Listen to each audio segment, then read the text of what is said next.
Hello दोस्तों, स्वागत है आप सभी लोग का YouTube channel geography with DK में।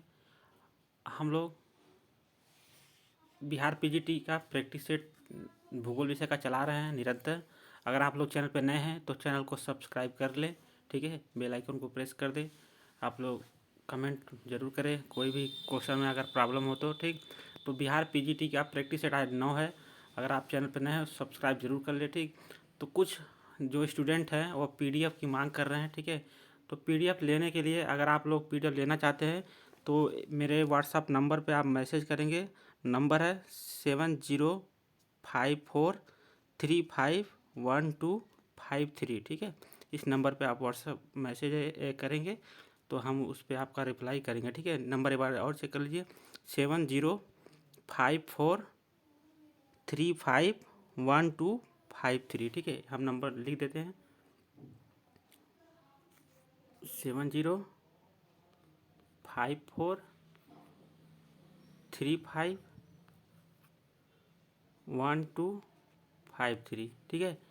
पीडीएफ इस प्रैक्टिस सेट का पीडीएफ लेने के लिए आप इस नंबर पे हमको मैसेज करेंगे, हम वहाँ पे आपको रिप्लाई करेंगे, ठीक। आप पीडीएफ लेके आंसर की के साथ आप ज़्यादा से ज़्यादा इसको रिवीजन कर सकते हैं कम समय में, और एग्जाम में आपको ज़्यादा से ज़्यादा लाभ हो जाएगा, ठीक। तो इस नंबर पे आप व्हाट्सअप करके पीडीएफ ले सकते हैं, ठीक। देखिए नंबर है 7054351253, ठीक।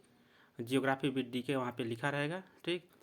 और इसी यूट्यूब चैनल का जो लोगो है वहाँ पे उसका रहेगा आपका प्रोफाइल पिक्चर, ठीक। तो शुरू करते हैं लेट न करते हुए। पहला क्वेश्चन, निम्नलिखित में से किस दर्रे का निर्माण सिंधु नदी द्वारा किया गया है, ठीक है।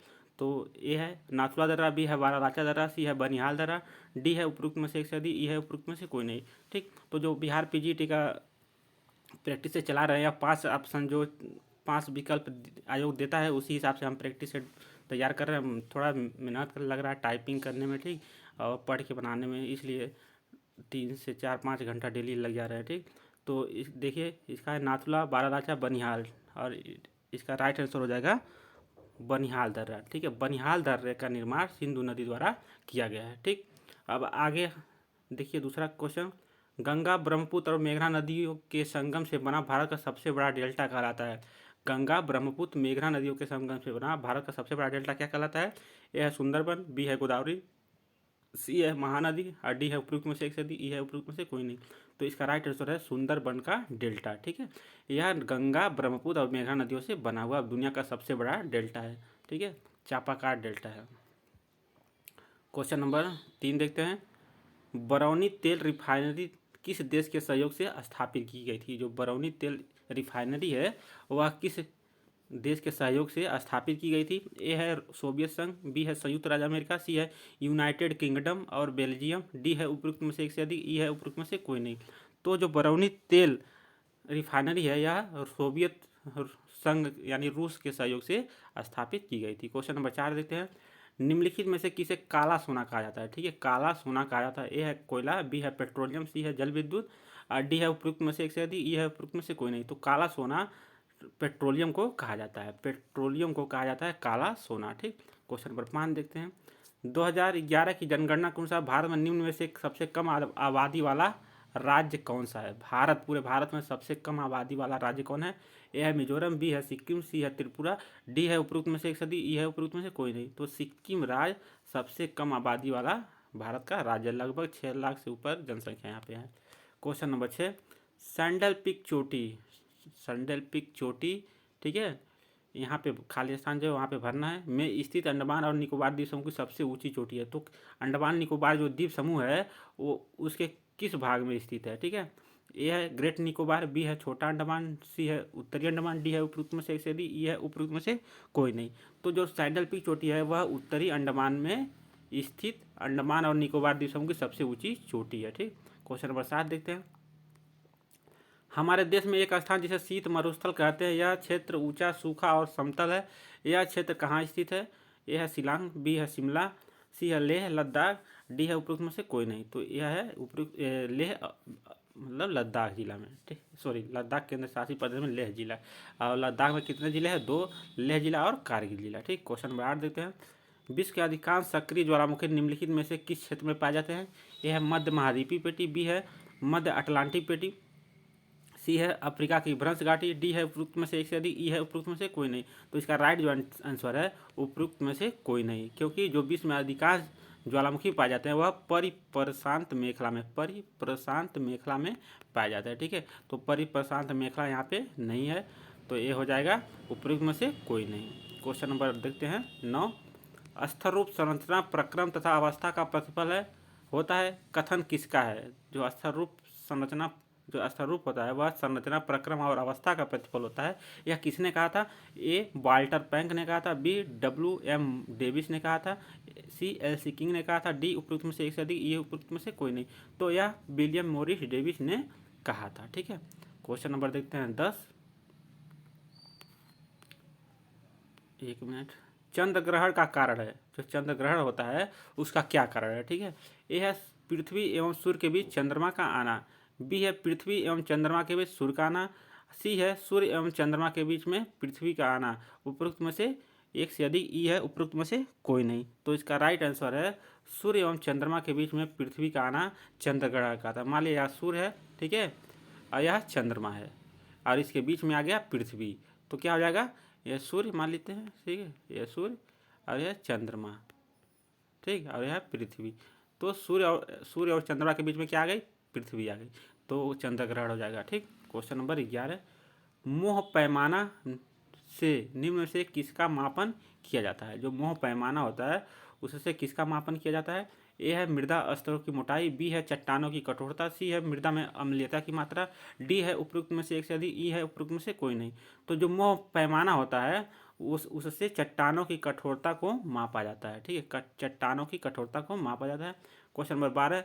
एंथ्रोपोजियोग्राफी अथवा मानव भूगोल के लेखक कौन है? ए है हेम्बोल्ट, बी है रेटजल, सी है ब्लास, डी है उपरोक्त में से ई है उपरोक्त में से कोई नहीं। तो इसके जो लेखक हैं वह है रेटजल। रेटजल को मानव भूगोल का पिता भी कहा जाता है। ठीक, क्वेश्चन नंबर 13। लोएस जमाव के अति बृहत क्षेत्र मिलते हैं, जो लोएस मैदान होता है उसके अति बृहत क्षेत्र कहाँ मिलते हैं? ए है उत्तर पश्चिम चीन, बी है पश्चिम ऑस्ट्रेलिया, सी है उत्तरी अमेरिका, डी है उपरोक्त में से एक से अधिक, ये है उपरोक्त में से कोई नहीं। तो जो लोएस के जमाव हैं वह उत्तर पश्चिम चीन में सबसे अधिक मात्रा में यानी बृहत क्षेत्र में फैले हुए हैं। ठीक, क्वेश्चन नंबर 12-14 देखते हैं। निम्नलिखित में से कौन सर्वाधिक विनाशकारी होता है? ठीक है, ए है तड़ित जंतर, बी है हरिकेन, सी है टार्नेडो, डी है उपरोक्त में से एक से अधिक, ई है उपरोक्त में से कोई नहीं। तो सबसे विनाशकारी जो होता है वह होता है टार्नेडो। ठीक है, टार्नेडो होता है। Question number 15। जलोढ़ पंख कहाँ निर्मित होते हैं? जो जलोढ़ पंख होते हैं यानी नदी निक्षेप से निर्मित यह स्थलाकृतियाँ होती है, यह कहाँ निर्मित होते हैं? ए है नदी के तट पर, बी है पहाड़ी के तलीय क्षेत्र पर, सी है नदी के किनारों पर, डी है उपरोक्त में से एक से अधिक, ई है उपरोक्त में से कोई नहीं। तो जो जलोढ़ पंख होते हैं वह पहाड़ी के तलीय क्षेत्र पर निर्मित होते हैं। मान लिया कोई पहाड़ी है, ठीक है, पहाड़ी है तो नदियाँ क्या होती है? पहाड़ों से काट छाट के अपर्दन किया करके अवसाद लेके आती है। जब यहाँ पर्वतों के किनारे पहुँचती है तो बड़े बड़े कण यहीं पे जमा हो जाते हैं, तो जलोढ़ पंख का निर्माण हो जाता है। क्वेश्चन नंबर 16 देते हैं। पर्वतों की उत्पत्ति से संबंधित भूसन्नति सिद्धांत का प्रतिपादन किसने किया? ठीक है, तो जो भूसन्नति के सिद्धांत का प्रतिपादन किया था वह किया था कोबर महोदय ने। कौन किया था? कोबर महोदय ने। ठीक है, भूसन्नति का। Question number 17। निम्न में से कौन भ्रंशोत्तर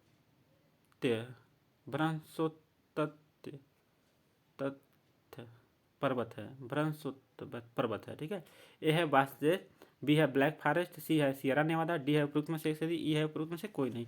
ठीक, तो इसमें हो जाएगा उपरोक्त में से एक से अधिक, यानी सभी भ्रंश पर्वत है। ठीक है, वासुदेव भी है, ब्लैक फॉरेस्ट भी है और सियरा नेवादा भी है।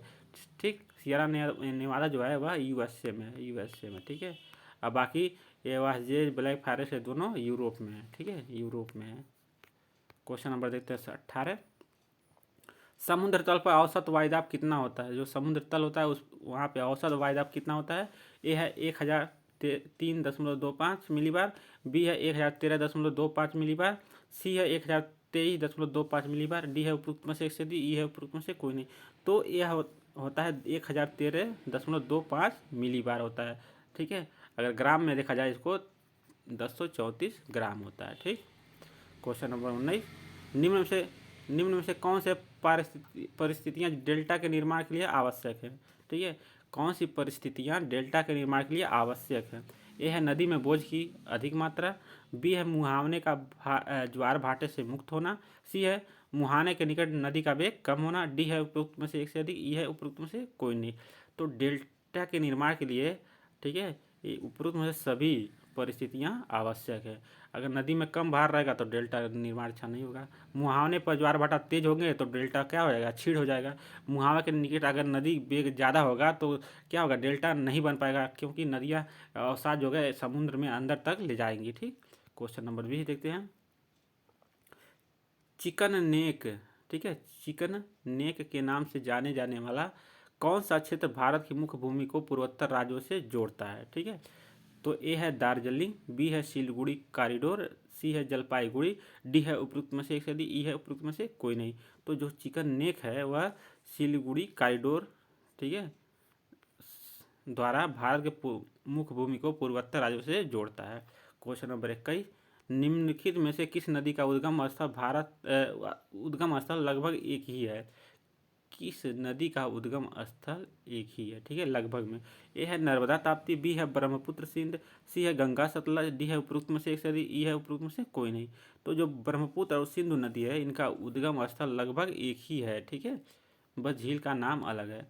क्वेश्चन नंबर 22, प्रतिकर्ष और अपकर्ष कारक उत्तरदायी है। जो प्रतिकर्ष और अपकर्ष कारक है उत्तरदायी है, किसके लिए उत्तरदायी है? ए है प्रवास के लिए, बी है भूमि निम्नीकरण के लिए, सी है वायु प्रदूषण के लिए, डी है उपरोक्त में से एक से अधिक, ई है उपरोक्त में से कोई नहीं।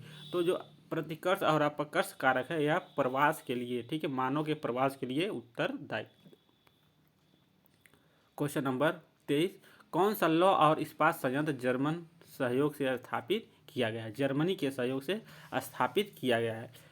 ए है टिस्को जमशेदपुर, बी है HSL भिलाई, सी है HSL राउरकेला, डी है उपरोक्त में से एक से अधिक, ई है उपरोक्त में से कोई नहीं। ठीक है, तो यह जर्मनी के सहयोग से राउरकेला, HSL राउरकेला जो था, राउरकेला कहाँ पे? उड़ीसा राज्य में स्थित है।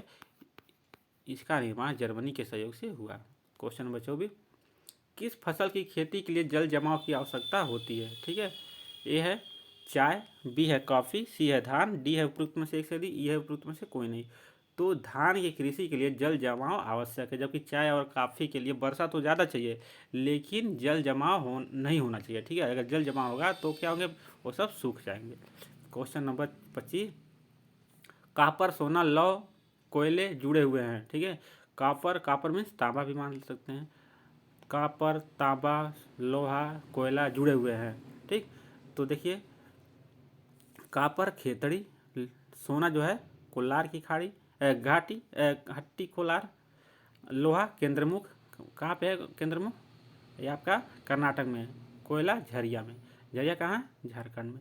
तो इसका राइट आंसर हो जाएगा बी, यानी कॉपर खेतड़ी में, खेतड़ी राजस्थान में, सोना कोलार में, कोलार वो भी वही है कर्नाटक में ही है, और लोहा केंद्रमुख में, और झरिया झारखंड में। ठीक, बी राइट आंसर हो जाएगा। क्वेश्चन नंबर 23, सघन बसाव पाया जाता है। जो सघन बसाव पाया जाता है कहाँ पे? ए है रेगिस्तानी क्षेत्र में, बी है पर्वतीय क्षेत्र में, सी है जलोढ़ मैदान में, डी है उपरोक्त में से एक से अधिक, ई है उपरोक्त में से कोई नहीं।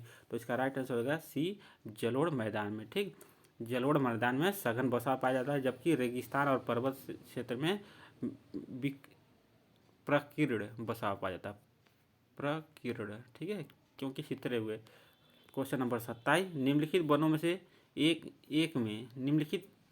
से एक में बबूल और बाओबाब पेड़ पाए जाते हैं। ठीक है, ए है टुंड्रा वनों में, बी है दलदली वनों में, सी है ज्वारी वनों में, डी है उपरोक्त में से एक से अधिक, ई है उपरोक्त में से कोई नहीं। ठीक है, तो इसका राइट आंसर हो जाएगा उपरोक्त में से कोई नहीं। जो बबूल और बाओबाब पाए जाते हैं वह सवाना क्षेत्र में पाए जाते हैं, सवाना क्षेत्र। ठीक है, जहाँ पे गर्मी तो होती है, वर्षा लेकिन बहुत कम होती है। क्वेश्चन नंबर 28, यह कथन किसका है? यह किसका कथन है? मुझे पदार्थ दो और मैं इसकी पूरी दुनिया का निर्माण कर दूंगा। ए है इमैनुअल कांट, बी है जेम्स और जेफरी, सी है जॉर्ज लेमेंटियर, डी है उपरोक्त में से एक से अधिक, ई है उपरोक्त में से कोई नहीं। तो इमैनुअल कांट महोदय ने वायव्य राष्ट्र परिकल्पना में ही कहा था मुझे पदार्थ दे दो, मैं इसकी दुनिया का निर्माण कर दूंगा पदार्थ से। ठीक, क्वेश्चन नंबर 29, यूरिया अमोनिया उत्पादक क्रिबको संयंत्र आधारित है। ठीक है, ए है ताप ऊर्जा पर, बी है जल विद्युत पर, सी है गैस ऊर्जा पर, डी है उपरोक्त में से एक से अधिक, ई है उपरोक्त में से कोई नहीं। ठीक है, तो यह है गैस ऊर्जा पे आधारित है। ठीक, अमोनिया यूरिया। तो आप लोग इस वीडियो का प्रैक्टिस सेट का अगर पीडीएफ लेना है तो आप लोग इस नंबर पे मैसेज करेंगे 7054 ठीक 35 12 और 53। इस नंबर पे आप व्हाट्सअप करेंगे, आपको पीडीएफ इस वीडियो के प्रैक्टिस सेट के आंसर की के साथ उपलब्ध कराया जाएगा। क्वेश्चन नंबर 30, निम्नलिखित भारतीय नदियों में से कौन नदी रिफ्ट घाटी से होकर प्रवाहित होती है। ठीक है, इस क्वेश्चन नंबर 30 में देखिए, निम्नलिखित भारतीय नदियों में से कौन नदी रिफ्ट घाटी से होकर प्रवाहित होती है। ए है दामोदर नदी, बी है ताप्ती नदी, सी है नर्मदा नदी, डी है उपरोक्त में से एक से अधिक, ई है उपरोक्त में से कोई नहीं। तो इसका हो जाएगा राइट आंसर उपरोक्त में से एक से अधिक। दामोदर नदी, ताप्ती नदी और नर्मदा नदी तीनों जो नदियां हैं यह रिफ्ट घाटी से होकर प्रवाहित होती हैं। क्वेश्चन नंबर 31 देते हैं, भारत के केंद्र शासित क्षेत्र जम्मू एवं कश्मीर के निम्नलिखित नगरों में से किसे भारत का केसर नगर कहा जाता है। ठीक है, केसर नगर कहा जाता है। ये जम्मू कश्मीर के जो नगर है इसमें से किस नगर को केसर नगर कहा जाता है। ए है शोपियान, बी है सैपोर, सी है पैमपोर और डी है उपरोक्त में से अधिक, ई है उपरोक्त में से कोई नहीं। तो पैमपोर ठीक है को केसर नगर कहा जाता है। क्वेश्चन नंबर 32, निम्नलिखित पठारी में से कौन पठार भारत के प्रायद्वीपीय पठार का भाग नहीं है। ठीक है, निम्नलिखित पठारों में से कौन पठार भारत के प्रायद्वीपीय पठार का भाग नहीं है। ए है कर्नाटक का पठार, बी है रोहतास का पठार, सी है मेघालय का पठार, डी है उपरोक्त में से एक से अधिक, ई है उपरोक्त में से कोई नहीं। तो रोहतास का जो पठार है यह प्रायद्वीपीय पठार का भाग नहीं है। बाकी कर्नाटक का पठार, मेघालय का पठार दोनों प्रायद्वीपीय पठार का भाग है। रोहतास का पठार प्रायद्वीपीय पठार का भाग नहीं है। ठीक, क्वेश्चन नंबर देखते हैं 35, भारत के निम्नलिखित राज्य तथा केंद्र शासित प्रदेशों में किसकी तट रेखा भारत की सबसे लंबी तट रेखा है। ठीक है, यहाँ पे केंद्र और राज्य और केंद्र शासित प्रदेशों में से पूछ रहा है किसकी तट रेखा भारत की सबसे लंबी तट रेखा है। ए है गुजरात, बी है आंध्र प्रदेश, सी है अंडमान निकोबार द्वीप समूह, डी है उपरोक्त में से एक से अधिक, ई है उपरोक्त में से कोई नहीं। तो जो अंडमान निकोबार द्वीप समूह का तट रेखा है यह भारत की सबसे लंबी तट रेखा है। ठीक है, पूरे भारत में। तो यहाँ पे पूछा ना राज्य और केंद्र शासित प्रदेश, अगर राज्य का केवल पूछता केंद्र शासित प्रदेश न देता तो गुजरात हो जाता, लेकिन यहाँ पूछ रहा है राज्यों तथा केंद्र शासित में। तो पूरे भारत में राज्य और केंद्र शासित में देखा जाए तो सबसे ज़्यादा तटरेखा अंडमान निकोबार का है। अगर केवल राज्य का पूछता तो गुजरात हो जाता। क्वेश्चन नंबर 34, हिमालय की निम्नलिखित नदियों में से कौन, यहाँ पे नदी ठीक है थोड़ा मिस्टेक हो गया, कौन नदी चादर ट्रैक के लिए विख्यात है। कौन नदी चादर ट्रैक के लिए विख्यात है। ए है सुरु नदी, बी है श्योक नदी, सी है जांस्कर नदी, डी है उपरोक्त में से एक से अधिक, ई है उपरोक्त में से कोई नहीं। तो यह इसका राइट आंसर है सी जांस्कर नदी। यह चादर ट्रैक के लिए प्रसिद्ध है। चादर ट्रैक क्या होता है, जब जम्मू कश्मीर में ठंडियों का मौसम आता है जो जांस्कर नदी होता है वह क्या हो जाता है, जम जाता है। ठीक है, जम जाता है। जब जम जाता है तो वह एक पूरी तरीके से जम जाता है। तो वहाँ पे लोग क्या होते हैं अपना जाके मनोरंजन करते हैं, उस पर कूदते घूमते हैं। ठीक है, क्वेश्चन नंबर 35, सिंधु नदी की निम्नलिखित सहायक नदियों में से कौन सबसे लंबी सहायक नदी है। जो सिंधु नदी है उसकी सबसे लंबी सहायक नदी कौन है। ए है झेलम, बी है चिनाब नदी, सी है सतलज नदी, डी है उपरोक्त में से एक से अधिक, ई है उपरोक्त में से कोई नहीं। ठीक, जो सतलज नदी है सिंधु नदी की सबसे लंबी सहायक नदी है। ठीक, याद रखिए। क्वेश्चन नंबर 36, निम्नलिखित वर्षों में से कौन वर्ष भारत में 21वीं सदी का सन 2023 तक सबसे अधिक गर्म वर्ष रहा है। ठीक है, यानी 2023 तक 21वीं सदी में सबसे ज़्यादा गर्म वर्ष कौन रहा है। ए है 2013, बी है 2016, सी है 2022, डी है उपरोक्त में से एक से अधिक, ई है उपरोक्त में से कोई नहीं। तो 2016 है 21वीं सदी का भारत में अब तक का सबसे गर्म वर्ष माना गया। ठीक, क्वेश्चन नंबर 37, भारत की निम्नलिखित मिट्टियों में से किसका निर्माण आग्नेय चट्टानों के दीर्घकालीन अपक्षय द्वारा हुआ है। याद रखें, दीर्घकालीन अपक्षय द्वारा किस मिट्टी का निर्माण हुआ है। ए है लेटराइट मृदा, बी है रेगुर मिट्टी, रेगुर मतलब काली मिट्टी, भी आप लोग ध्यान देंगे, रेगुर मिट्टी बोलता है काली मिट्टी, सी है लाल मिट्टी, डी है उपरोक्त में से एक से अधिक, ई है उपरोक्त में से कोई नहीं। तो रेगुर मृदा दीर्घकालीन अपक्षय द्वारा भारत में निर्मित मिट्टी है। ठीक, क्वेश्चन नंबर देखते हैं 38। भारत के जैव विविधता अधिनियम को निम्नलिखित वर्षों में से किस वर्ष पारित किया गया? ए है 2002, बी है 2012, सी है 2022, डी है उपरोक्त में से एक से अधिक, ई है उपरोक्त में से कोई नहीं। तो भारत का जो जैव विविधता अधिनियम था 2002 में पारित हुआ था। ठीक, क्वेश्चन नंबर 39। भारत में सन 2022 की बाघों की गणना के अनुसार निम्नलिखित भारतीय राज्यों में से किस राज्य में बाघों की संख्या सबसे अधिक रही है? ठीक है, तो सबसे अधिक बाघों की संख्या किस राज्य में रही है? ए है मध्य प्रदेश, बी है कर्नाटक, सी है गुजरात, डी है उपरोक्त में से एक से अधिक, ई है उपरोक्त में से कोई नहीं। तो इसका राइट आंसर हो जाएगा ए मध्य प्रदेश। ठीक है, मध्य प्रदेश में सबसे ज़्यादा बाघ इस समय 2022 की गणना के अनुसार हैं। वो दूसरे नंबर पर है कर्नाटक। ठीक है, तो आप लोग ध्यान देंगे। Question number 40। भारत में हरा सोना क्रांति निम्नलिखित कृषि उत्पादों में से किस उत्पाद के लिए से संबंधित है? भारत में हरा सोना क्रांति निम्नलिखित कृषि उत्पादों में से किस उत्पाद से संबंधित है? ए है हरा चारा उत्पादन, बी है धान उत्पादन, सी है बांस उत्पादन, डी है उपरोक्त में से एक से अधिक, ई है उपरोक्त में से कोई नहीं। तो इसका राइट आंसर है सी, बांस उत्पादन या हरा सोना क्रांति से संबंधित है। Question number 41। निम्नलिखित भारतीय राज्यों में से कौन सा राज्य भारत में लौह अयस्क का सबसे बड़ा उत्पादक है? ठीक है, भारत में लौह अयस्क का सबसे बड़ा उत्पादक कौन है? ए है छत्तीसगढ़, बी है उड़ीसा, सी है कर्नाटक, डी है उपरोक्त में से एक से अधिक, ई है उपरोक्त में से कोई नहीं। तो उड़ीसा राज्य भारत में लौह अयस्क का सबसे बड़ा उत्पादक है। Question number 42। निम्नलिखित में से कौन सा कोयला खनन करने में मुश्किल है? ठीक है, कौन सा कोयला खनन करने में मुश्किल है? ए है एंथ्रासाइट, बी है लिग्नाइट, सी है बिटुमिनस, डी है उपरोक्त में से एक से अधिक, ई है उपरोक्त में से कोई नहीं। तो एंथ्रासाइट जो कोयला है यह खनन करने में बहुत मुश्किल है। Question number 43। अपर्दन के सामान्य चक्र की अवधारणा की संकल्पना किसने दी थी? तो ए है WM डेविस, बी है W पेंग, सी है DW थार्नबरी, डी है उपरोक्त में से एक से अधिक, ई है उपरोक्त में से कोई नहीं। तो WM डेविस, ठीक है, यह अपर्दन की सामान्य चक्र की अवधारणा दी थी। ठीक, क्वेश्चन नंबर 44। निम्नलिखित में से कौन सा कथन सत्य नहीं है, सत्य नहीं पहचाना है? ठीक है, बी है, पहला है पृथ्वी की परत सियाल से बनी है, बी है सागर तल सीमा से बना है, सी है सीमा सियाल के ऊपर तैर रहा है, डी है उपरोक्त में से एक से अधिक, ई है उपरोक्त में से कोई नहीं। तो इसमें सत्य कथन नहीं है पहचाना है, तो सी सत्य कथन नहीं है। यहाँ कह रहा है सीमा जो है सियाल के ऊपर तैर रही है, बिल्कुल गलत है। सियाल जो होती है वह सीमा के ऊपर तैरती है, यहाँ उल्टा हो गया। ठीक, पृथ्वी की परत सियाल से बनी है, बिल्कुल सही है। सागर तल सीमा से बनी, ये भी बिल्कुल सही है। जबकि यहाँ पे सीमा सियाल के ऊपर नहीं तैरता है, सियाल सीमा के ऊपर तैरता है। ठीक है, सियाल जो होता है वह सीमा के ऊपर तैरता है। Question number 45। पृथ्वी का अधिकतम तापमान इनमें से किसके आसपास दर्ज किया गया है? ठीक, ए है भूमध्य रेखा, बी है कर्क रेखा, सी है अंत उष्णकटिबंधीय अभिसरण क्षेत्र, डी है उपरोक्त में से एक से अधिक, ई है उपरोक्त में से कोई नहीं। तो अधिकतम तापमान कर्क रेखा के आसपास दर्ज किया जाता है। ठीक, क्वेश्चन नंबर 46। निम्नलिखित में से किसे ग्रही पवनों के लिए एक अवरोध माना गया है? ठीक है, ग्रही पवन, सनातनी पवन भी इसको कहते हैं, जो एक ही दिशा में वर्ष भर चलती है, उसके लिए किसको अवरोध माना गया है? ए है अक्षांश, बी है विश्वतरेखीय निम्न वायुदाब, सी है मानसूनी पवन, डी है उपरोक्त में से एक से अधिक, ई है उपरोक्त में से कोई नहीं। ठीक, तो मानसूनी पवन को ग्रही पवनों के लिए अवरोध माना गया है। Question number 47।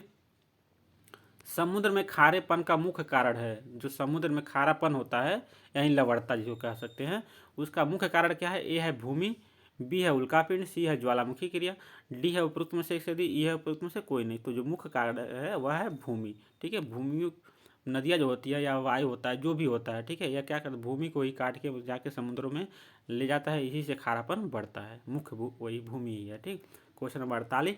उष्णकटिबंधीय चक्रवातों की उत्पत्ति के लिए आदर्श स्थितियाँ पाई जाती हैं। ठीक, उष्णकटिबंधीय चक्रवातों की उत्पत्ति के लिए आदर्श स्थितियाँ पाई जाती हैं। कहाँ पाई जाती हैं? यहाँ पर देखिए, ए है भूमध्य रेखीय सागरों में, बी है उष्णकटिबंधीय महासागरों के पूर्वी तट पर, सी है शीतोष्णकटिबंधीय महासागरों में, डी है उपरोक्त में से एक से अधिक, ई है उपरोक्त में से कोई नहीं।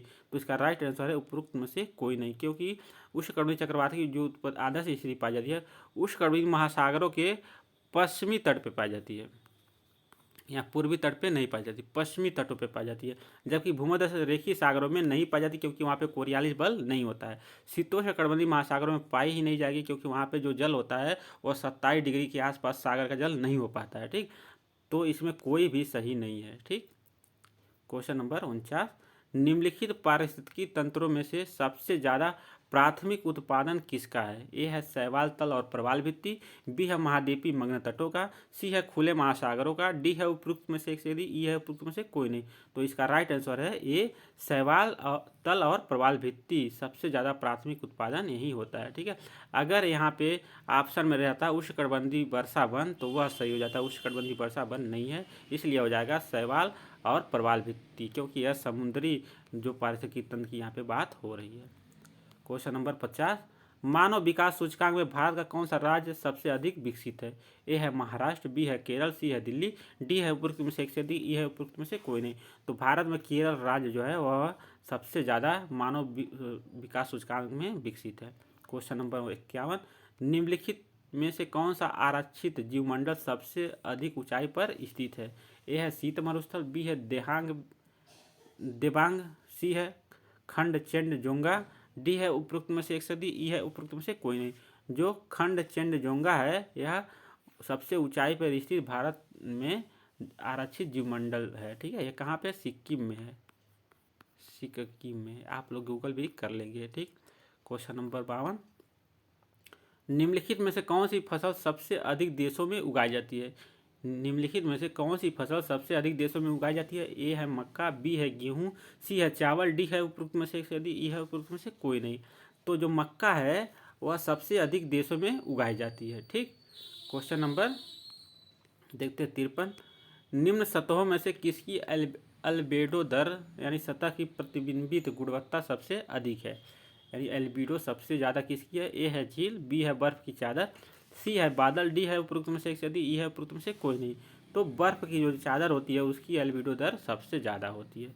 क्वेश्चन नंबर 54, विस्तृत महाद्वीपीय मग्न तट पाया जाता है? ए है आर्कटिक महासागर में, बी है हिंद महासागर में, सी है अटलांटिक महासागर में, डी है उपयुक्त में से एक से अधिक, ये है उपयुक्त में से कोई नहीं। जो विस्तृत महाद्वीपीय मग्न तट हैं वह आर्कटिक महासागर में पाया जाता है, लगभग 1500 किलोमीटर तक। ठीक है, चौड़े, विस्तृत मतलब होता है चौड़े। अगर देखा जाए सबसे अधिक, यहाँ पूछता सबसे अधिक महाद्वीपीय मग्न तट कहाँ पाए जाते हैं, तो अटलांटिक महासागर होता है। लेकिन चौड़े पूछ रहा है, विस्तृत मतलब चौड़ा, तो वह आर्कटिक महासागर हो जाएगा। क्वेश्चन नंबर 55, तमिलनाडु के पूर्वी तट में अधिक वर्षा होती है। ठीक है, किससे होती है यहाँ पूछ रहा है? ए है दक्षिण पश्चिम मानसून द्वारा, बी है पश्चिमी विक्षोभ द्वारा, सी है पछुआ पवनों द्वारा, डी है उपयुक्त में से एक से अधिक, ई है उपयुक्त में से कोई नहीं।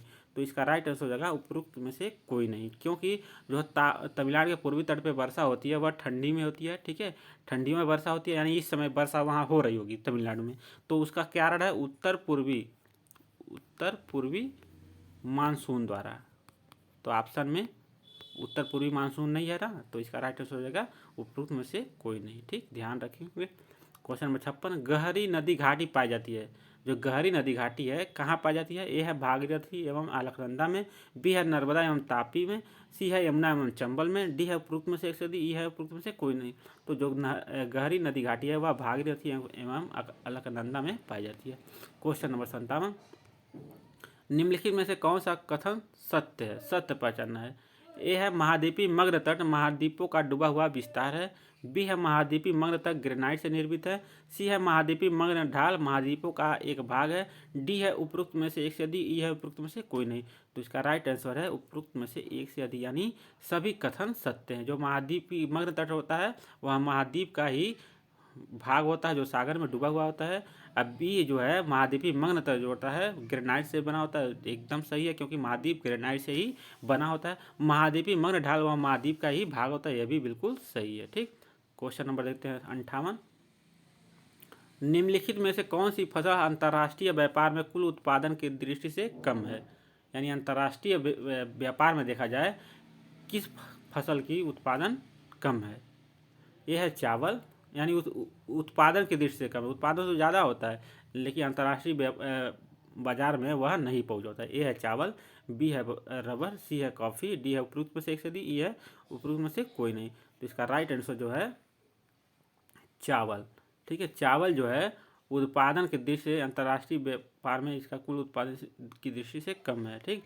क्योंकि जो चावल है यह दक्षिण एवं दक्षिण पूर्वी एशिया में अधिक, ठीक है, दक्षिण एवं दक्षिण पूर्वी एशिया में ज़्यादा चावल उगाई जाती है। और यहाँ पे जो भी देश हैं चावल पे ही निर्भर वाले देश हैं, मुख्य खाद्यान्न चावल ही है और जनसंख्या भी काफ़ी ज़्यादा है। तो चावल उपजा तो लेते हैं, खूब ज़्यादा खा भी लेते हैं, इसलिए अंतर्राष्ट्रीय बाजार में यह ज़्यादा इसका लेन देन नहीं हो पाता है। क्वेश्चन नंबर 59, अक्टूबर की गर्मी का मुख्य कारण क्या है? अक्टूबर में जो गर्मी पड़ती है उसका मुख्य कारण क्या है? ए है उच्च आर्द्रता से संबंधित उच्च तापमान, बी है शुष्क मौसम, सी है सिंधु गंगा के मैदानों पर कम दबाव प्रणाली, डी है उपरोक्त में से एक से अधिक, ई है उपरोक्त में से कोई नहीं। तो इसका राइट आंसर है उच्च आर्द्रता से संबंधित उच्च तापमान, ठीक। क्वेश्चन नंबर 60, निम्नलिखित में से कौन सा कथन सत्य है? सत्य कथन पहचाना है। ए जो है कपास केवल काली मिट्टी पर उगाया जा सकता है, बी है तमिलनाडु की जलवायु पश्चिमी विक्षोभ के प्रभाव को दर्शाती है, सी है राजस्थान का पूरा रेगिस्तान रेतीला रेगिस्तान है, डी है उपरोक्त में से एक से अधिक, ई है उपरोक्त में से कोई नहीं। तो इसका जो राइट आंसर है यह है उपरोक्त में से कोई नहीं, कोई सत्य नहीं है, ठीक है। यहाँ दिया हुआ है कपास केवल काली मिट्टी में उगाया जाता है, बिल्कुल गलत है। कपास काली मिट्टी में अधिक मतलब उगाया जाता है, लेकिन यहाँ पे पंजाब हरियाणा में भी कपास उगाया जाता है, वहाँ पे तो जलोढ़ मिट्टी है, ठीक है, काली मिट्टी नहीं है। तो कपास केवल काली मिट्टी में नहीं उगाया जाता है, गलत, ठीक है, ये गलत है। तमिलनाडु की जो जलवायु होती है पश्चिमी विक्षोभ से के प्रभाव में नहीं होती है, यह उत्तर पूर्वी पवन के प्रभाव में होती है। और तीसरा जो है राजस्थान पूरा रेगिस्तान रेतीला है, ये बिल्कुल गलत है।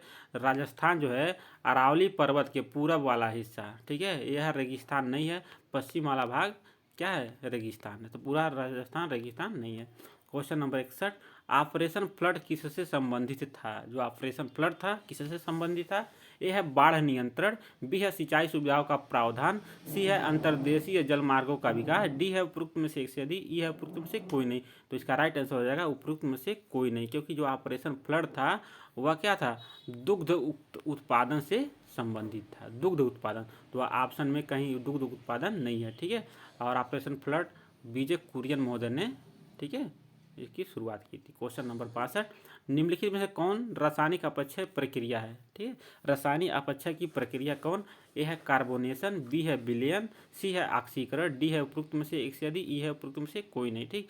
अगर आप लोग इस प्रैक्टिस सेट का PDF लेना चाहते हैं तो आप लोग इस नंबर पे मैसेज करेंगे 70 54, ठीक, 35 12 53, इस नंबर पे व्हाट्सअप करेंगे, आपको PDF वहाँ पे से उपलब्ध कराया जाएगा, ठीक। क्वेश्चन नंबर 63, निम्नलिखित में से कौन सा सबसे छोटा शहर है?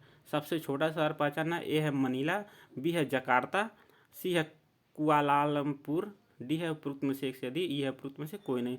जो कुआलालंपुर जो है यह सबसे छोटा, ठीक है, शहर है। क्वेश्चन नंबर 64, इनमें से कौन सा ठंडा रेगिस्तान है? ठीक है, ठंडा रेगिस्तान कौन है? ए है गोबी, बी है लद्दाख, सी है काराकुम, डी है उपरोक्त में से एक से अधिक, ई है उपरोक्त में से कोई नहीं। इसका राइट आंसर है डी, उपरोक्त में से एक से अधिक, ये सभी ठंडे रेगिस्तान हैं। क्वेश्चन नंबर 65, विश्व की लगभग 50% जनसंख्या किस अक्षांशों के बीच केंद्रित है? ए है 5 डिग्री नॉर्थ और 20 डिग्री नॉर्थ है, मतलब 5 डिग्री उत्तरी से 20 डिग्री उत्तरी, नॉर्थ मीन्स उत्तरी। बी है 40 डिग्री नॉर्थ और 60 डिग्री नॉर्थ तक। सी है 20 डिग्री नॉर्थ से 40 डिग्री नॉर्थ तक। डी है उपरोक्त में से एक से अधिक, ई है उपरोक्त में से कोई नहीं। तो इसका राइट आंसर है 20 डिग्री उत्तरी, नॉर्थ मीन्स उत्तरी, 20 डिग्री उत्तरी और, ठीक, 40 डिग्री उत्तरी। यहाँ पे विश्व की 50% जनसंख्या पाई जाती है। इसको इस तरह से हम बना के, मान लिया ग्लोब है या 0 डिग्री है, ठीक है, तो यहाँ से 20 डिग्री उत्तरी से 40 डिग्री उत्तरी के, यानी इन अक्षांशों के भी विश्व की आधी जनसंख्या पाई जाती है, ठीक। क्वेश्चन नंबर देखते हैं 66, बॉम्बे से कहाँ जाने के लिए स्वेज नहर से होकर नहीं गुजरना पड़ेगा? ठीक है, बॉम्बे मतलब मुंबई से कहाँ जाने के लिए स्वेज नहर से होकर नहीं गुजरना पड़ेगा? ए है अलेक्जेंड्रिया, बी है स्वेज, सी है बंगाली, डी है उपरोक्त में से एक से अधिक, ई है उपरोक्त में से कोई नहीं। तो इसका राइट आंसर है स्वेज। स्वेज से होकर नहीं गुजरना पड़ेगा, क्योंकि यहाँ पे बनाते हैं अफ्रीका महाद्वीप, ठीक है। एक मिनट, इस तरह बताते हैं, अफ्रीका महाद्वीप मान लेते हैं, ठीक। यहाँ पे भारत है, ठीक। यह है मुंबई। तो यहाँ मुंबई स्वेज, देखिए बॉम्बे से कहाँ जाने के लिए स्वेज नहर से होकर नहीं गुजरना पड़ेगा। तो जो स्वेज है बंदरगाह एकदम से दक्षिण तट पे स्थित है, जब यहाँ से होकर नहीं गुजरना पड़ेगा, ठीक है, क्योंकि यहीं पे है ही है। आगे क्वेश्चन नंबर 67, उस प्रथम राज्य का नाम बताइए जिसने छत पर वर्षा जल संचयन की कानून द्वारा अनिवार्य कर दिया, ठीक है। मतलब वह कौन सा राज्य है सबसे पहले जो वर्षा जल का छतों पर इकट्ठा करने के लिए कानून बना दिया अनिवार्य रूप से। ए है तमिलनाडु, बी है राजस्थान, सी है तेलंगाना, डी है उपरोक्त में से एक से अधिक, ई है उपरोक्त में से कोई नहीं। तो इसका राइट आंसर है तमिलनाडु राज्य सर्वप्रथम वर्षा जल के संचयन के लिए कानून बना दिया था छत पर, ठीक है। क्वेश्चन नंबर 68, अधिकांश नदी घाटी परियोजनाएं जो बाढ़ की रोकथाम के लिए भी निर्माणित हुई, परंतु इनसे बाढ़ की स्थिति और भयावह हुई, क्योंकि ए है इनके जलाशयों में अत्यधिक अवसाद जमा हो गए, बी है अत्यधिक वर्षा से बांधों से पानी छोड़ना पड़ा, सी है बाढ़, यहाँ पे बाढ़ है, ठीक है, व्यापक मृदा अपरदन हुआ, डी है उपरोक्त में से एक से अधिक, ई है उपरोक्त में से कोई नहीं। तो इसका राइट आंसर है ए, इनके जलाशयों में अत्यधिक अवसाद जमा हो गए। क्वेश्चन नंबर 69, निम्नलिखित में से कौन सा देश विश्व में चावल का सबसे बड़ा उत्पादक है? ए है भारत, बी है चीन, सी है इंडोनेशिया, डी है उपरोक्त में से एक से अधिक, ई है उपरोक्त में से कोई नहीं। तो जो चीन है यह विश्व में चावल का सबसे बड़ा उत्पादक है, ठीक। क्वेश्चन नंबर 70, पृथ्वी और चंद्रमा के बीच सबसे लंबी दूरी को कहते हैं? पृथ्वी, मान लीजिए यह पृथ्वी है और यह चंद्रमा है, ठीक है। एक बार चंद्रमा पृथ्वी से सबसे दूरी होती है, यहाँ पे मान लेते हैं, और एक बार यहाँ पे पृथ्वी, ठीक, और यह चंद्रमा। तो पृथ्वी और चंद्रमा की सबसे लंबी दूरी यानी यहाँ से यहाँ तक की दूरी, उसको क्या कहते हैं? उसको कहते हैं अपसौर, उपसौर, अपभू, ठीक है। डी है उपरोक्त में से एक से अधिक, ई है उपरोक्त में से कोई नहीं। इसको कहते हैं अपभू, अपभू कहा जाता है, अपभू, ठीक है। और सब एक बार पृथ्वी के नज़दीक चंद्रमा रहता है उसको कहते हैं उपभू, उपभू, ठीक। और अपसौर, उपसौर और पृथ्वी और सूर्य के बीच वाली होती है, ठीक। तो इसको कहते हैं अपभू। क्वेश्चन नंबर 71, निम्नलिखित में से भूकंप के इलास्टिक रिबाउंड सिद्धांत को किसने प्रतिपादित किया? यह है लोथियन ग्रीन, बी है जेम्स जीन्स, सी है हेनरी फील्डिंग रीड, डी है उपरोक्त में से एक से अधिक, ई है उपरोक्त में से कोई नहीं। तो जो हेनरी फील्डिंग रीड थे वह भूकंप से संबंधित इलास्टिक रिबाउंड सिद्धांत का प्रतिपादन किया था इन्होंने। क्वेश्चन नंबर 72, कैलिफोर्निया ठंडी जलधारा निम्नलिखित में से विश्व के किस तटीय क्षेत्र से गुजरती है? ठीक, ए है दक्षिण अमेरिका के पश्चिमी क्षेत्र, बी है कनाडा के पूर्वी क्षेत्र, सी है ऑस्ट्रेलिया के पश्चिमी क्षेत्र, डी है उपरोक्त में से एक से अधिक, ई है उपरोक्त में से कोई नहीं। तो इसका राइट आंसर होगा उपरोक्त में से कोई नहीं। जो देखिए यहाँ पे दिया हुआ है कैलिफोर्निया की ठंडी जलधारा कहाँ से गुजरती है, तो यहाँ पे मान लेते हैं उत्तरी अमेरिका बना देते हैं, ठीक है। एक मिनट,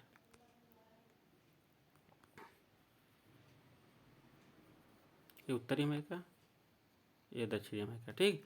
तो यहाँ पे कैलिफोर्निया की ठंडी जलधारा बहती है, तो यहाँ दे रहा है दक्षिण अमेरिका के पश्चिमी तट, तो ये दक्षिण अमेरिका का पश्चिमी तट तो नहीं बह रहा है।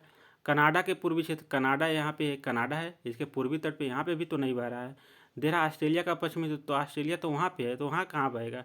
तो इसके लिए इसका राइट आंसर होगा उपरोक्त में से कोई नहीं। अगर यह रहता, ठीक है, उत्तरी अमेरिका का पश्चिमी तट अगर रहता तो यह राइट आंसर हो जाता, ठीक। क्वेश्चन नंबर 73, निम्नलिखित में से कौन सी टेक्टोनिक प्लेट मध्य अमेरिका और प्रशांत महासागर प्लेट के बीच स्थित है? ठीक, क्वेश्चन नंबर 73 देखते हैं, कौन सा प्लेट जो है टेक्टोनिक प्लेट मध्य अमेरिका और प्रशांत महासागर के बीच स्थित है? एक बार फिर से बनाते हैं, यह है मान लेते हैं उत्तरी अमेरिका, यह है दक्षिणी अमेरिका, ठीक। तो यहाँ पे मध्य अमेरिका के पास कौन सी प्लेट है यह, ठीक, इसको कहते हैं कोकोस प्लेट। देखिए मध्य अमेरिका और यह पूरा प्रशांत महासागर, इसके बीच में कोकोस प्लेट है। यहाँ पे नीचे नाजका प्लेट है, ठीक है, और यहाँ पे क्या है जॉन डी फूका प्लेट है, तो यहाँ पे है नाजका प्लेट, नाजका, ठीक। आप लोग ये सब बारीकियाँ ध्यान देंगे क्वेश्चन नंबर 74, भारत में विंध्य श्रेणी को दर्शाने के लिए निम्नलिखित में से कौन सी दिशा सही है। जो विंध्य श्रेणी भारत में पाई जाती है किस दिशा में है, ठीक। ए है पश्चिम से पूर्व दिशा में, बी है उत्तर पश्चिम से दक्षिण पूर्व, सी है दक्षिण पश्चिम से उत्तर पूर्व, डी है उपरोक्त में से एक से अधिक, ई है उपरोक्त में से कोई नहीं। तो विंध्यन जो श्रेणी है इस तरह है, ठीक, इस तरह है। तो ऊपर हमेशा क्या होता है, नॉर्थ होता है, कोई भी मैप होता है ऊपर नॉर्थ होता है, नीचे साउथ होता है, ठीक है। तो नॉर्थ और साउथ, तो देखिए दक्षिण पश्चिम, इधर क्या है, इधर है पश्चिम और इधर क्या है दक्षिण, तो ये हिस्सा हो जाएगा मान लीजिए दक्षिण पश्चिम, यह उत्तर, इधर पूर्व, तो ये इसका राइट आंसर होगा सी, दक्षिण पश्चिम से उत्तर पूर्व। एक बार आप लोग भारत का मैप देख लेंगे जरूर जाके विज्ञान श्रेणी का। क्वेश्चन नंबर 75, भारत की उत्तर से दक्षिण तक वास्तविक लंबाई कितनी है। तो भारत उत्तर से दक्षिण, ठीक है, इसकी वास्तविक, एक पूरब से पश्चिम और एक उत्तर से दक्षिण, इसकी वास्तविक लंबाई कितनी है। तो ए है 2855 किलोमीटर, बी है 2933 किलोमीटर, सी है 3214 किलोमीटर, डी है उपरोक्त में से एक से डी, ई है उपरोक्त में से कोई नहीं। तो उत्तर से दक्षिण की लंबाई होती है 3214 किलोमीटर भारत की, जबकि पूरब से पश्चिम लंबाई है 2933 किलोमीटर, ठीक। ये सब आप लोग बेसिक जरूर ध्यान देंगे। क्वेश्चन नंबर 76, देखिए जो पीजीटी का एग्जाम होता है ये पूर्णतः एनसीईआरटी पैटर्न पे ही होता है, कक्षा 9, 10, ठीक है, 11, 12 की बुक अगर आप अच्छे से पढ़े, उसके सारे क्वेश्चन सॉल्व किए तो आप अच्छी स्थिति में रहेंगे। क्वेश्चन नंबर 76, पृथ्वी के ऊपरी पटल पर लावा के ठंडा होने पर निम्नलिखित में से कौन सी भू-आकृति बनती है, ठीक है। पृथ्वी के ऊपरी पटल पे मान लिया धरातल है और नीचे से लावा उत्पन्न हो रही है, आके यहाँ पे जमा हो रही है, तो कौन सी आकृति बनेगी। ए है डाइक, बी है लाइकोलिथ, सी है लाइपोलिथ, डी है उपरोक्त में से यदि, ई है उपरोक्त में से कोई नहीं। तो इसका राइट आंसर हो जाएगा उपरोक्त में से कोई नहीं, क्योंकि डाइक, लाइकोलिथ, फैकोलिथ यह पृथ्वी के ऊपरी पटल पर नहीं, पृथ्वी के अंदर ही, यानी ठीक है अंदर ही यह जमा हो जाती है। जबकि ऊपर जब आती है इसको लावा पठार कहते हैं, लावा पठार। तो ऑप्शन में लावा पठार नहीं है ना, क्योंकि धरातल पे आ रहा है, ऊपरी पटल पे आ रहा है, यहाँ पे जमा हो रही है। तो इसलिए यह जो डाई लाइकोलिथ फैकोलिथ है यह अंतर्भेदी चट्टान है, यानी धरातल के अंदर यह दरारों में जमा होती है, ठीक है। क्वेश्चन नंबर देखते हैं 77, एक महत्वपूर्ण तेल धारण करने वाली माराकैबो बेसिन निम्नलिखित देशों में से किस में स्थित है, ठीक है। माराकैबो बेसिन जो है किस देश में स्थित है। ए है ईरान, बी है सऊदी अरब, सी है यूएसए, सी डी है उपरोक्त में से एक से डी, ई है उपरोक्त में से कोई नहीं। तो इसका राइट आंसर है उपरोक्त में से कोई नहीं, क्योंकि जो माराकैबो बेसिन है ये वेनेजुला में है, वेनेजुला देश में है, ठीक है, वेनेजुला देश में। तो ऑप्शन में वेनेजुला है नहीं है, तो इसलिए इसका राइट आंसर होगा उपरोक्त में से कोई नहीं। क्वेश्चन नंबर 78, देखिए बीपीएससी जो है 5 ऑप्शन दे देती है, इसीलिए लड़के कन्फ्यूज जाते हैं, लेकिन उतना कठिन भी नहीं है अगर आप थोड़ा गहन अध्ययन किए हैं तो, ठीक है। ऑप्शन पे विचार करके आप क्वेश्चन को सॉल्व करेंगे तो आप अच्छी स्थिति में रहेंगे। क्वेश्चन नंबर 78, निम्नलिखित में से कौन सी प्रजाति संकटग्रस्त प्रजातियों के अंतर्राष्ट्रीय प्रकृति संरक्षण संघ यानी IUCN वर्गीकरण में शामिल है। यह है विलुप्त प्रजाति, बी है अति संवेदनशील प्रजाति, सी है संकटापन्न प्रजाति, डी है उपरोक्त में से एक से डी, ई है उपरोक्त में से कोई नहीं। तो इसका राइट आंसर है डी, उपरोक्त में से एक से अधिक, क्योंकि जो विलुप्त प्रजाति, अति संवेदनशील प्रजाति, संकटापन्न प्रजाति, ये सभी यह अंतर्राष्ट्रीय प्रकृति संरक्षण संघ में वर्गीकृत हैं। क्वेश्चन नंबर 79 यानी 79, किस भारतीय राज्य ने 3 देशों नेपाल, भूटान और चीन के साथ अपनी सीमाएं साझा की है। तो ए है अरुणाचल प्रदेश, बी है पश्चिम बंगाल, सी है सिक्किम, डी है उपरोक्त में से एक से डी, ई है उपरोक्त में से कोई नहीं। तो यहाँ पे देखिए नेपाल, भूटान और चीन के साथ सीमा, तो इसका राइट आंसर होगा सिक्किम, ठीक। Question number last 80 number question, Valmiki राष्ट्रीय उद्यान किस राज्य में अवस्थित है। ए है बिहार, बी है पश्चिम बंगाल, सी है हरियाणा, डी है उपरोक्त में से एक से डी, ई है उपरोक्त में से कोई नहीं। तो जो वाल्मीकि राष्ट्रीय उद्यान है वह बिहार राज्य में स्थित है, पश्चिमी चंपारण जिला में, ठीक है, पश्चिमी चंपारण जिला स्थित है वाल्मीकि अभ्यारण्य, ठीक। तो ये था बिहार पीजीटी का प्रैक्टिस सेट 9, टोटल 80 क्वेश्चन भूगोल विषय का। अगर इस प्रैक्टिस सेट का आपको PDF और आंसर की चाहिए तो आप 70 54 35 70 54 35 12 53 इस नंबर पे व्हाट्सअप करेंगे। इस प्रैक्टिस सेट का आपको PDF और आंसर की उपलब्ध कराया जाएगा, ठीक। तो अगर आप लोग को वीडियो पसंद आया हो तो वीडियो को लाइक बिल्कुल करें, ठीक, कमेंट करें। मिलते हैं अगली वीडियो में, तब तक के लिए जय हिंद।